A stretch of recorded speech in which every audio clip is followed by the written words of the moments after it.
കഷ്ടിച്ച് ജയിച്ചു എന്നേ മോദിയുടെ വാരണാസി വിജയത്തെക്കുറിച്ച് നമ്മൾക്ക് പറയാൻ പറ്റുകയുള്ളൂ. ഒന്ന് അങ്ങോട്ടോ ഇങ്ങോട്ടോ മാറിയിരുന്നെങ്കിൽ മോദി തോറ്റു തൊപ്പിയിട്ടേനെന്ന കാര്യത്തിൽ മോദിക്ക് പോലും ഡൗട്ടില്ല. ഇവിടെ രാഹുൽ ഗാന്ധി പൊട്ടിക്കാൻ വെച്ചിരിക്കുന്ന അടുത്ത ബോംബ് അത് വാരണാസിയാണോ എന്നാണ് രാജ്യം ഉറ്റുനോക്കുന്നത്. 400-നപ്പുറം എന്ന് പറഞ്ഞ ഫ്ലെക്സ് വെച്ച് പാടിയതൊക്കെ വോട്ട് കട്ടത് കൊണ്ടാണെന്ന് പുറത്തു വന്നാൽ മോദി തല കുനിച്ചിരിക്കേണ്ടി വരും. BJPക്ക് രാജ്യത്തുണ്ടായ തിരിച്ചടിയുടെ ചെറിയ ഒരു അംശം പോലും മോദിക്ക് വാരണാസി നൽകിയിട്ടുണ്ടായിരുന്നു.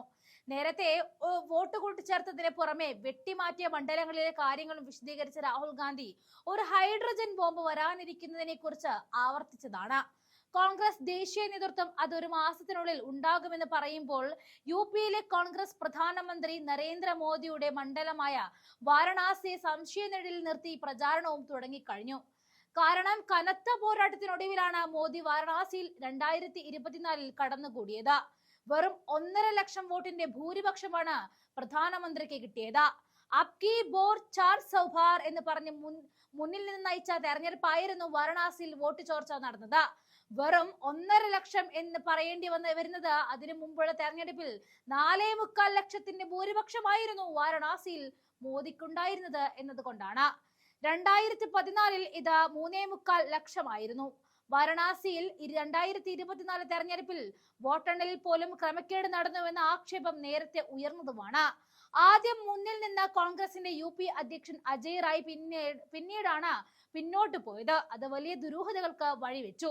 ഒരു ഘട്ടത്തിൽ, അതായത് 11 മണിക്ക് ശേഷം വോട്ടെണ്ണൽ വിവരങ്ങൾ പുറത്തു വരാതിരിക്കുകയും പിന്നീട് മോദി ലീഡ് ചെയ്ത് തിരിച്ചു പിടിക്കുന്നത് കാണുകയുമാണ് ഉണ്ടായത്. ഇതാണ് സംശയത്തിന് കാരണമായത്. ശക്തമായ ആരോപണങ്ങൾ ഉണ്ടാകുമ്പോൾ തിരഞ്ഞെടുപ്പ് കമ്മീഷനും BJPയും ഒരേ സ്വരത്തിൽ ബംഗ്ലാദേശും നേപ്പാളും ആവർത്തിക്കാനാണ് കോൺഗ്രസ് ശ്രമിക്കുന്നത് എന്ന് പറഞ്ഞ വിഷയം വഴിതിരിച്ചുവിടാൻ ശ്രമിക്കുകയാണ്.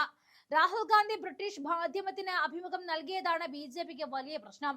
രാഹുൽ ഗാന്ധി രാജ്യത്തെ ഭരണഘടനാ സ്ഥാപനങ്ങളെ ആക്ഷേപിക്കുന്നു എന്നാണ് ഭരണപക്ഷം പറയുന്നത്. വിദേശ പ്രസിദ്ധീകരണങ്ങൾക്ക് മുന്നിൽ ഇന്ത്യയുടെ ശക്തമായ തെരഞ്ഞെടുപ്പിന്റെ സംവിധാനത്തിന്റെ മോശം ചിത്രം വരച്ചു കാട്ടുകയാണ് കോൺഗ്രസ് നേതാവ് ചെയ്തത് എന്നാണ് ആക്ഷേപം. എന്നാൽ അതൊന്നും ശ്രദ്ധിക്കാതെ രാഹുൽ ഗാന്ധി മറ്റൊരു ബോംബുമായി രംഗപ്രവേശനം ചെയ്യുമെന്ന് ഉറപ്പായിരിക്കുകയാണ്. അരമണിക്കൂർ നേരം വാരണാസിയിലെ EVMകളിൽ കൃത്രിമത്വം നടന്നുവെന്നും പിന്നാലെയാണ് മോദി ജയിച്ചത് എന്നും ആവർത്തിക്കുന്ന രാഹുൽ ഗാന്ധി തെളിവുകൾ സഹിതമാണ് ഇക്കുറി വരുന്നത്.